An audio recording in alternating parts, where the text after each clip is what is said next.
بسم اللہ الرحمن الرحیم۔ السلام علیکم۔ آج ہم اس ویڈیو میں قصیدے کے حوالے سے بات کریں گے اور اس کے اجزاء کے حوالے سے، اور نیکسٹ ویڈیو میں ہم انشاءاللہ ایک قصیدے کو تشریح کے ساتھ پڑھیں گے۔ تو قصیدہ کیا ہے؟ قصیدہ قصد سے نکلا ہے جس کے معنی ہے ارادتاً، چونکہ یہ ایک خاص ارادے سے لکھی جاتی ہے۔ خاص ارادے سے مطلب کسی بادشاہ کی شان میں تعریف کے لیے لکھی جاتی ہے، ٹھیک ہے نا؟ تو اس لیے اس کو قصیدہ کہا جاتا ہے۔ اصطلاحی تعریف: وہ نظم جس میں کسی بادشاہ یا کسی بڑے شخص، زندہ شخص کی مدح کی جاتی ہے، قصیدہ کہا جاتا ہے۔ مدح کے معنی ہے تعریف۔ قصیدے میں کسی بادشاہ کی ہجو بھی کی جاتی ہے جس کو ہجویہ قصیدہ کہا جاتا ہے۔ یہ ایک قصیدے کی ایک قسم ہے، ہجویہ قصیدہ اس کو کہا جاتا ہے۔ قصیدے کو چامہ بھی کہا جاتا ہے، چامہ، ٹھیک ہے نا؟ قصیدے کا پہلا شعر ہم قافیہ و ہم ردیف ہوتا ہے، یعنی غزل کی طرح اس کا مطلب بھی ہوتا ہے، ٹھیک ہے۔ معنوی اعتبار سے قصیدے کی دو قسمیں ہیں، ایک وہ جس میں اللہ تعالیٰ کی تعریف یعنی حمد، نعت، منقبت، ولیوں اور صوفیوں کی مدح کی جاتی ہے، جبکہ اس قسم کے قصیدوں میں ایک مذہبی رنگ جھلکتا ہے، ٹھیک ہے نا؟ حمد، نعت، منقبت: حمد یعنی اللہ تعالیٰ کی، جس نظم میں اللہ تعالیٰ کی تعریف ہوتی ہے، نعت جس میں نبی کریم صلی اللہ علیہ وسلم کی تعریف ہوتی ہے، ٹھیک ہے؟ تو اس میں ایک مذہبی رنگ جھلکتا ہے، اس میں مذہبی عقیدے کا اظہار ہوتا ہے۔ قصیدے کی دوسرے قسم میں کسی بادشاہ یا وزیر یا کسی بڑے شخص کی تعریف کی جاتی ہے، ٹھیک ہے؟ قصیدہ اس کی ابتدا عرب میں ہوئی ہے۔ عرب میں ظہور اسلام سے پہلے شعراء اپنے مقصد کے لیے، بادشاہوں سے کچھ حاصل کرنے کے لیے قصیدے اس کی شان میں پڑھتے تھے، بادشاہوں کی شان میں۔ تو چونکہ قصیدوں میں تعریفیں ہوتی ہے، مبالغہ آرائی ہوتی ہے، یعنی بات کو بڑا چڑھا کر بیان کرنا، اس کو مبالغہ آرائی کہتے ہیں۔ اس قسم کی باتیں ہوتی ہے، ہجو بھی ہوتی ہے اس میں، ہجو یعنی کسی کی برائی بیان کرنا۔ تو اسلام میں تو یہ سب منع ہے۔ تو جب ظہور اسلام ہوا تو پھر قصیدے کی ترقی رک گئی، ورنہ یہ بہت بڑی ترقی کر رہی تھی قصیدہ، کیونکہ اسلام میں یہ سب منع ہے، ہجو اور کسی کی اتنی تعریفیں کرنا، یہ سب اسلام میں منع ہے۔ تو عرب میں اس کی ابتدا ہوئی، اس کے بعد پھر ایران میں آئی۔ ایران میں چونکہ شہنشاہیت تھی، بادشاہ ہوتے تھے، سلاطین ہوتے تھے، تو یہاں پر بھی شعراء اپنے مقصد کے لیے اس کی شان میں قصیدے کہا کرتے تھے۔ ہمارے اردو ادب میں بھی قصیدہ فارسی سے آیا ہے، اور جو حامیہ اور جو کوتاہیاں اور جو معائب و محاسن فارسی قصیدے میں ہے اور اردو میں بھی ہے، کیونکہ اردو میں قصیدہ فارسی سے آیا ہے، ٹھیک ہے۔ قصیدے کی دو اہم قسمیں ہیں، تمہیدیہ قصیدہ، خطابیہ قصیدہ۔ تمہیدیہ قصیدہ یہ قصیدے کی وہ قسم ہے جس میں قصیدے کے سارے اجزاء شامل ہوتے ہیں، یعنی تشبیب سے لے کر دعا تک سارے اجزاء شامل ہوتے ہیں۔ تشبیب، دعا، یہ سب کیا ہے یہ اب ہم پڑھیں گے اس کی ویڈیو میں۔ خطابیہ قصیدہ یہ وہ قصیدہ ہوتا ہے جو براہ راست مدح سے شروع ہوتا ہے، اس میں تشبیب اور گریز شامل نہیں ہوتے، ٹھیک ہے۔ اب یہ تشبیب، گریز، مدح یہ سب اس کی اجزاء ہیں قصیدے کے، اس کو ہم اب پڑھیں گے، ٹھیک ہے۔ آپ بس اس کو صرف اتنا یاد کیجیے۔ قصیدے کے اجزاء: قصیدے کے یہ 5 اجزاء ہے، تشبیب ہے، گریز، مدح، حسن طلب، دعا۔ بعض قصیدوں میں حسن طلب نہیں ہوتا، ٹھیک ہے۔ تو اب تشبیب کیا ہے؟ یہ قصیدے کی تمہید ہوتی ہے، یعنی اس سے قصیدے کی آغاز ہوتی ہے، ابتدا ہوتی ہے۔ عرب میں قصیدے کی اس جز میں داستان عاشقی بیان ہوتا تھا، ٹھیک ہے نا؟ جب قصیدہ شروع ہوتا تھا تو اس میں سب پہلے اشعاروں میں عشقیہ داستان بیان ہوتی تھی۔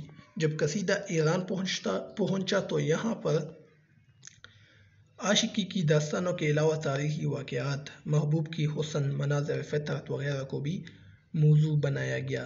اردو میں قصیدے کی ابتدا شاعر یا تو غزل کے اشعار سے کرتا ہے یا پھر موسم بہار کی تعریف سے آغاز کرتا ہے، ٹھیک ہے۔ جس قصیدے کی ابتدا تعریف موسم بہار سے ہوتی ہے اسے بہار یا تشبیب کہتے ہیں۔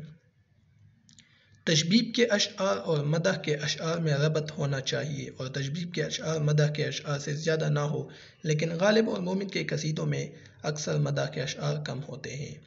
تو تشبیب ہم نے پڑھا، آپ صرف جسٹ اس بات کو آپ نوٹ کر لیں کہ تشبیب سے قصیدے کا آغاز ہوتا ہے۔ ڈائریکٹ قصیدہ بادشاہ کی مدح سے، بادشاہ کی تعریف سے شروع نہیں ہوتا۔